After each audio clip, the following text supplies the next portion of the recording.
君たちが王のいない自由な城を作ればいい。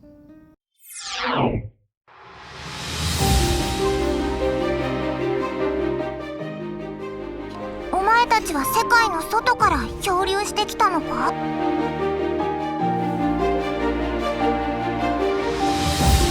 時空を旅する兄弟が次の時代、次の場所を訪れようとしているとき、二人の前に立ちはだかるのは、どこかの国の神。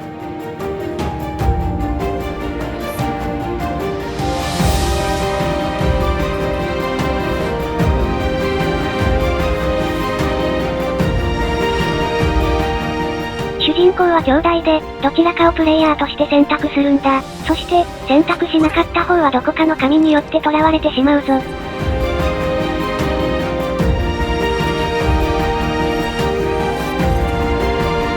時間や時代などは不明だけど、神殿のような場所で戦闘が発生したことは確認できるんだ。いつの時代、そしてどこの場所だったかははっきりとはわからないんだ。果たしてそれから何年経ったのか、俺にはもうわからない。今後一緒に旅をすることになる不思議な生命体がパイモン。もっと必然な出会いとなると思われるが、ここでは釣り上げたことになっているぞ。パイモンはこの世界の住人であり、主人公の案内人としてストーリーに参加する。そろそろ出発の時間だ。行こう。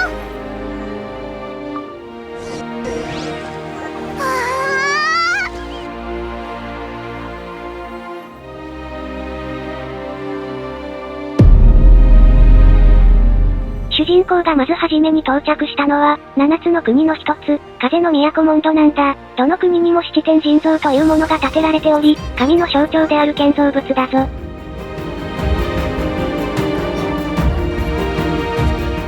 すべての国は元素が割り当てられており、さらに限られた人間は神の目という資格が割り当てられる。風の都モンドには、風の元素といった具合だ。主人公は神の目こそ割り当てられてないものの、七天神像に触れると元素の力が使える特殊な能力を持っていることに気づくんだ。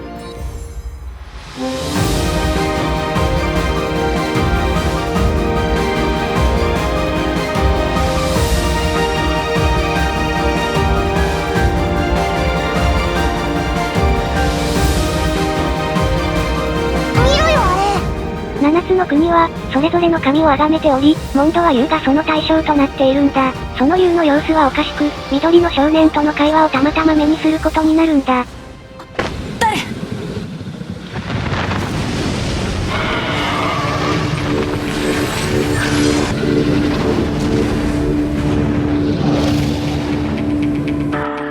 異常をきたした竜が残したものは、赤くトゲトゲしい雫なんだ。何なんだこれ。危ないってことだけはわかるな。とりあえず回収しておくか。ねえ、あんた待ちなさい。モンド付近まで進むと、セフィロス騎士団のアンバーとの出会いとなる。モンドの警備を中心に、セフィロス騎士団が取り締まっておりその一人がアンバーなんだ。風神のご加護があらんことを。彼女は神の目を持つ者であり、火の元素を扱えるという人物なんだぞ。ちなみにゲームとしては、ここで初めの星4として1体確保できるんだ。楽勝楽勝。この世界も魔物は様々で、モンドにはヒルチャールという人型のモンスターがいるんだ。仮面をかぶった可愛い魔物だが、後でなぜその姿になったかも出てくるぞ。そうね。本来だったら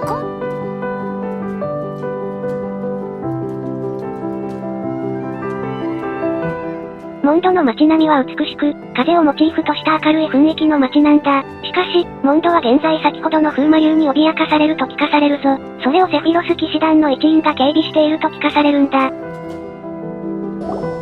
それでお礼っていうのはね。じゃーん、風の翼よ。この世界では、背に翼をつけることで自由落下を利用して飛行することができる設定だぞ。みんなこれを愛用してるんだ。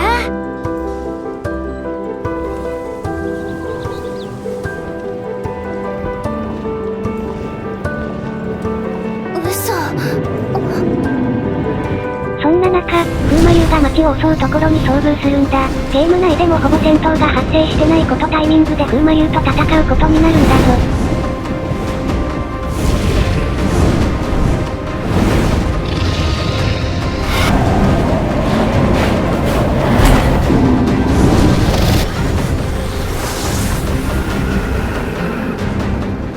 そして、戦闘を終えた主人公を迎えるのはアンバー同様、セピロス騎士団のガイアという人物なんだぞ。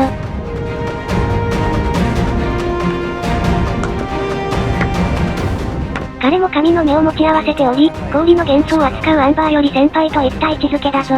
風魔流から町を救ったことにより、セピロス騎士団の本部まで行くことになるんだ。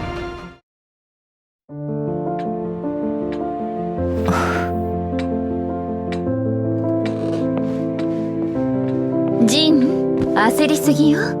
ここで迎えるって話じゃなかったの？セフィロス騎士団をまとめるのは、今の代理団長のジンなんだ。あと、もう一人の魔法使い風のお姉さんは、図書館に勤めるリサだぞ。みんな善人っ気が溢れる顔ぶれがモンドのセフィロス騎士団の主要メンバーなんだ。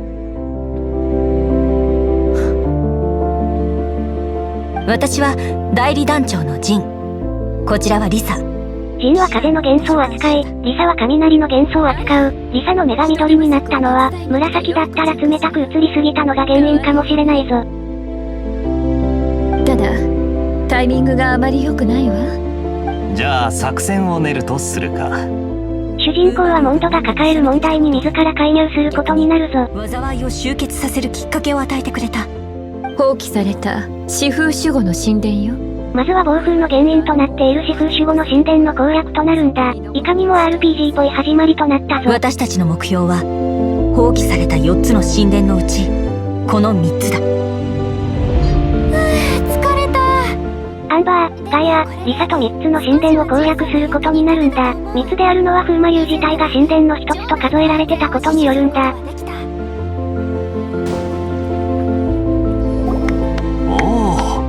いい動きするじゃないか。ガイアとリサは神殿を攻略した後に星4キャラとして配布されることになるぞ。お前らの仕業だったんだな。また、セフィロス騎士団として登場はしないが、リルックがガイアの神殿で登場するんだ。セフィロス騎士団といった規則に縛られない動きがしたいという理由で彼は昔に騎士団を脱退しているぞ。格好もいいので、重要な役割を果たしていることは想像つくだろう。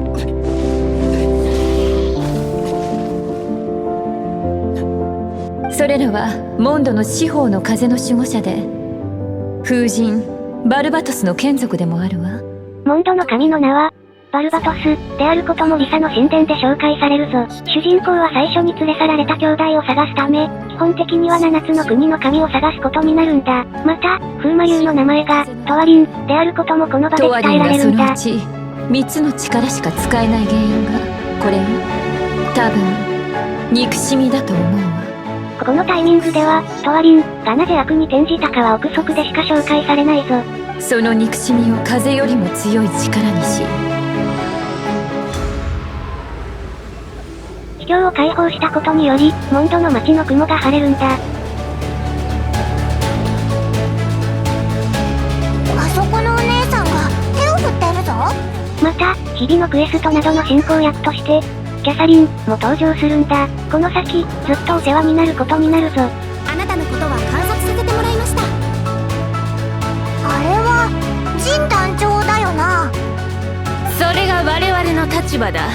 また、モンドは別の七国の氷の国、ファジュイから圧力を受けているんだ。風魔流を抑えきれないという部分を付け込まれているんだ。仮面のいでたちなど、若干暗く不気味で悪役的な雰囲気を醸し出しているぞ。ファジュイからの圧力もあり、風魔流対策をせかされることになるんだ。おや、代理団長殿は違うとでも？これは、ある力が含まれた結晶だ。リサ、これの構造分析を頼めるか？最初に風魔流と出会った時に入手した雫の調査をリサに依頼するんだ。なんかわからないが、これが元素を扱うものに有害な毒素を出していることに気づくんだ。しかし、主人公だけがその毒素の影響を受けない体質だとこのタイミングでわかるぞ。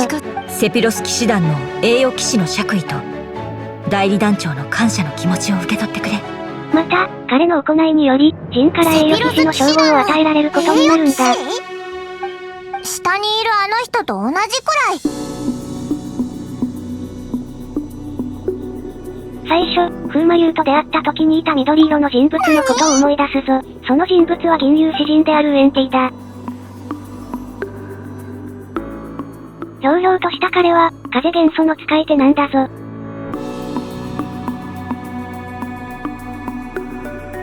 僕が話すわ。また、彼の歌には風魔流とモンドとの出会いが含まれていたぞ。風魔流と密接な関係にあり、風魔流が何らかの毒に侵されたことがここで触れられるんだ。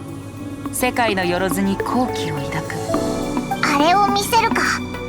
また、主人公が最初で会った時に入手した雫を見せようとした時、それが浄化されてたことに気づくんだ。これにより、銀融詩人ウエンティも主人公の特殊な能力に気づき、彼と協力関係を築くことになるぞ。風魔流が毒に侵されていることを主人公に伝え、その時間は迫っていることを伝えるんだ。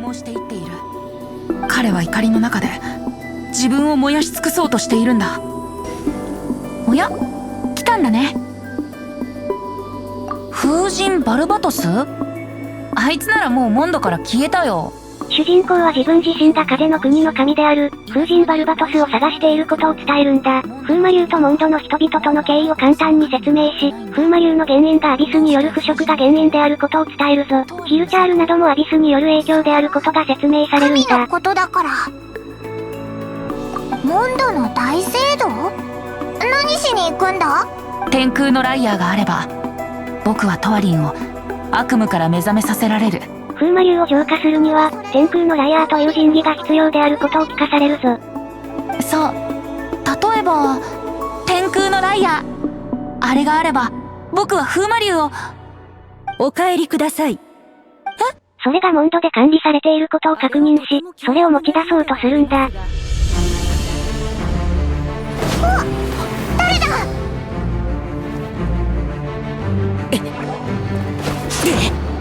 実際には主人公が忍び込み持ち出そうとするが、何者かによって先を越され失敗するぞ。そこで何をしてる？オーナー、人が少ないところないかな。2階なら人は少ないが、こうして銀融詩人と共に追われる身となった主人公は町にある酒場に逃げ込むんだ。そう、それは炎の元素を操るディルックが経営する酒場なんだ。勘の鋭いディルックは2人を調査し、この件に介入を始めるぞ。また後で。ディルック様はご存知ないのですか？泥棒2人が天空のライアーを盗もうとしたんです。天空のライアーというレア度が高いだけの価値がないアイテムを手に入れようとする2人の真意を探るんだ。こちらは騎士団のスーパールーキーだよ。モンドの秘宝を盗むなんてありえないよ。スーパールーキー。ああ、君が。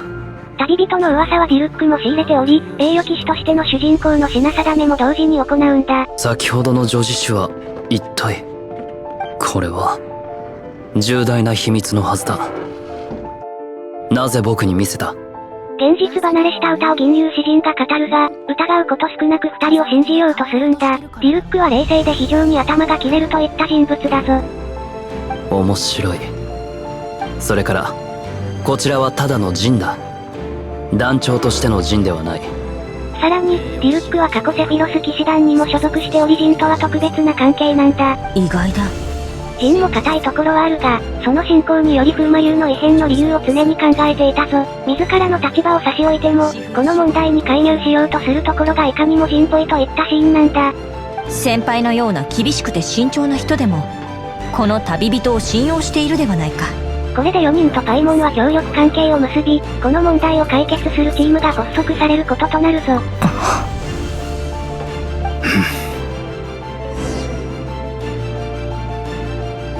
と天空のライアーを手に入れたな。ファズイより天空のライアーを取り戻すために主人公が隠れ家に向かうぞ。ここでファズイの、シニョーラ、がこの指揮を取っていることを聞かされるぞ。無事、天空のライアーを手に入れた主人公はディルックと酒場に戻るんだ。眠れなくなるほどの悪夢として、それを死に残すことだろう。あ、それは天空のライアー。うまくいったみたいだね。入手した天空のライアーの状態は完璧でなく、風魔流から手に入れた雫が必要だと知らされるぞ。まさか、こんなところに竜の涙があるなんてな。追加で入手した雫を持ち寄り、ディルックのワイナリーに集合するんだ。おー！トワリン保護協会、再集結！雫を浄化し、天空のライアーに使用して神器の準備は完了するぞ。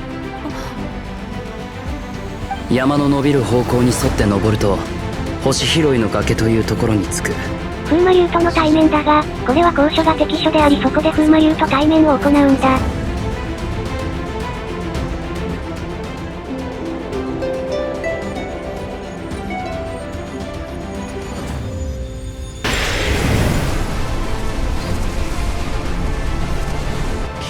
今さら話すことはない。天空のライアーによって召喚された風魔竜は明らかに制御不能といった状態なんだ。そいつに騙されるな。哀れな竜よ。風魔竜との会話を試みるが、アビスによって阻まれるんだ。天空のライアーは破壊され、次の手段を考えるんだ。そなたたちはここで。バル、ウエンティ殿、自分の身を守ってください。この辺りで、ウエンティが風神バルバトスの化身だということにジンが気づくぞ。でもその名前で僕を呼んでくれてありがとう。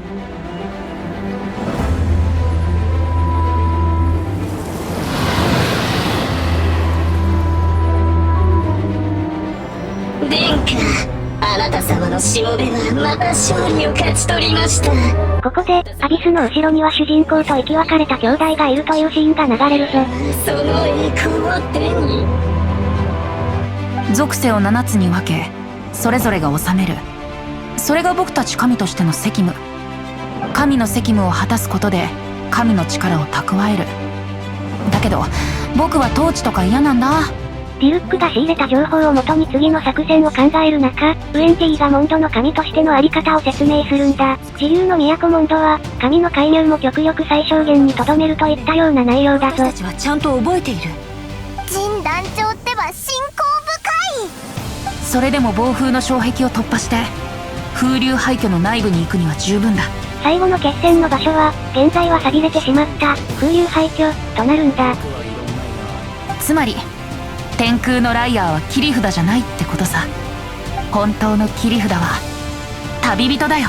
天空のライアーは破壊されたが、雫を浄化する旅人がこの問題を解決する重要な役割を果たすとバルバトスは説明するぞ。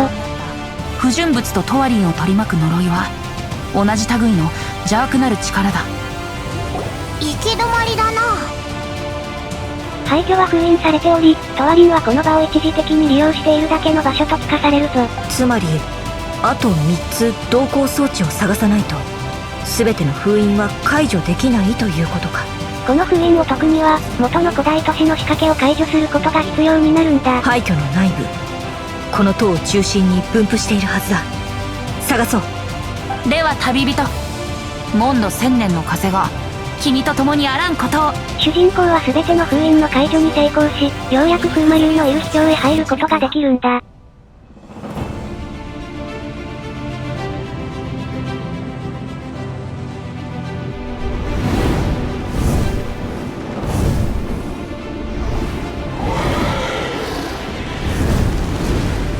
風魔竜は制御不能であり、まずは風魔竜と戦い呪いを解かないといけないんだぞ。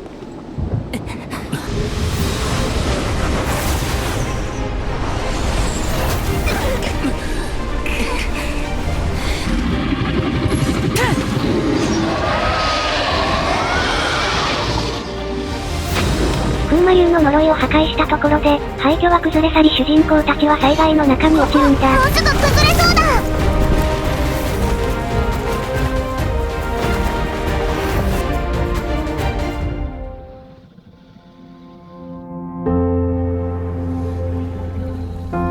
呪いから解除された風魔竜が4人を助け、めでたくモンドまで連れ帰ることになるぞ。飛ぶのは久しぶりだね。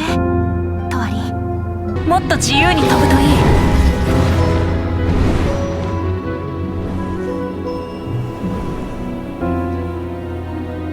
モンドの流祭はこれで一件落着だ。私は騎士団を代表して市民たちの誤解を解き、事件が解決したことを知らせる。一時的とはいえ、長い間モンドを攻撃してきた風魔竜に対する後処理をセフィロス騎士は行うことになるぞ。市民たちの心に多くの疑問と不安を残すだろう。あんたたち、やっと栄誉騎士の凱旋だね。主人公も少し後で帰還することになるが、それをアンバーが迎え入れるんだ。こいつと一緒にトワリンとじゃれ合ってきたぜ。ジンさんがいない間に近くの魔物たちが総攻撃を仕掛けてきたの。風魔竜を沈める間、何者かがヒルチャールを制御しモンドに攻撃があったことを知らされるぞ。モンドに近づいてきていることには気づいてたからよかったけど。だから城に残っていた俺はアビス教団の侵入者とちょっとばかしやり合ってな。あの手この手で情報を聞かせてもらった。ガイアも裏では証拠を抑えつつあり、アビスの企みがどれほど大きいのかを探ることになるんだ。裏で統治するもののことだった。アビス教団を統治？トワリンをあんな風に戦いの道具とさせたのもその統治者の仕業だ。その統治者はアビス教団の魔物に姫様と呼ばれている。ガイアが手に入れた情報はトワリンに呪いをかけた者がいる。それは姫様と呼ばれていると途中に流れたシーンの人物だが、主人公の生き別れた兄弟はどうやらアビス側の重役だろうと想像させられるんだ。じゃあお先に失礼するぜ。多分モンドを離れて七国を旅しながら彼の家族の手がかりを探すかな。そっか、じゃあしばらく会えなくなるんだね。モンドでは一段落ついたので次の国に出発することをアンバーに伝えるぞ。大丈夫、どこだろうとも風が届く場所であれば、あんたはセピロス騎士団の戦友であり栄誉騎士だから。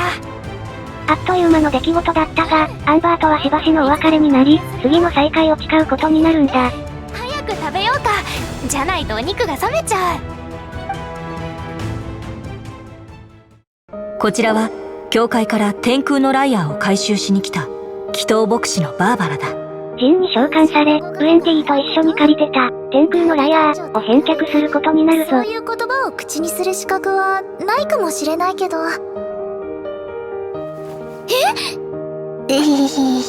その天空のライ壊れてしまっていたため、返却時にちょっとしたトラブルになるんだ。返却に立ち会うのは水元素を扱うバーバラであり、今後もしばしばストーリーに登場することになるぞ。いいや、天空のライアーを僕に貸して。お金融野郎、おい逃げる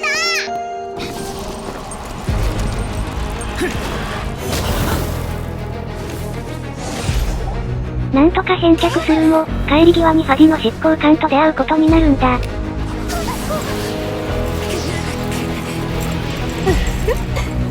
あら、ハムスターが見つかってよかったわ。これが天空のライアーを盗むことを指揮していたシニョーラだぞ。口先ばかり。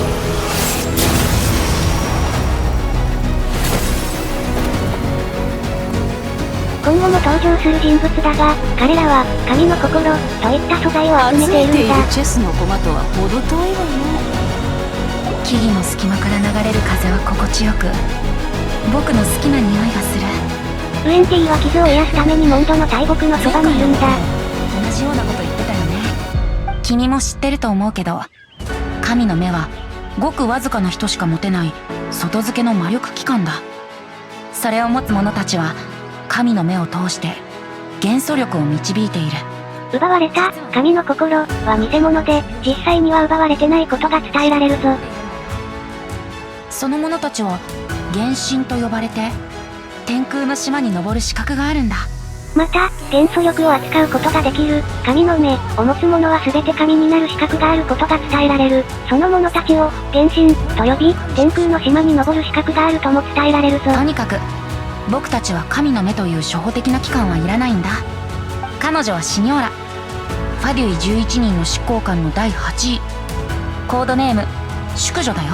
またシニョーラなどは七神の一人のスネージナヤから特別な力を与えられることも聞かされるんだ。神同士の関係も過去3000年程度で色々揺れ動いている様子なんだ。今後徐々に明らかにされていくぞ。スネージナヤの女皇？まずはモンドの隣国に行くといい。あそこの岩の神は僕と違って自らリーユへ全域を治めてるから。そして次に訪れるのが岩元素の国のリーユエという中国をモチーフにした国なんだ。リーユエは神が統治しており、その方針を年に一度民に伝える。その儀式が停戦儀式であり、もうすぐ始まることが伝えられるぞ。神と会うことを目的とする主人公はそれに合わせて急ぎリーユエに向かうことになるんだ。とにかく今年のゲーセン儀式はもうすぐ始まるみたいだ。逃したらまた1年待つことになる。アビス教団を率いる姫はこの時点では主人公もウエンティも気づいていない。結局、兄弟をさらった神はモンドにはいなかった。振り出しに戻るが、七国での神探しはあと6つ。兄弟とアビスの関係はどうなっているのか、といったところで原神の序章は幕を閉じるんだ。君が再び旅に出た時、旅そのものの意味を忘れないでほしい。テイワットの鳥、歌と城、女工、ファデュイと魔物、みんな君の旅の一部だ。聞いて。じゃあ早くリーユエに行くといい。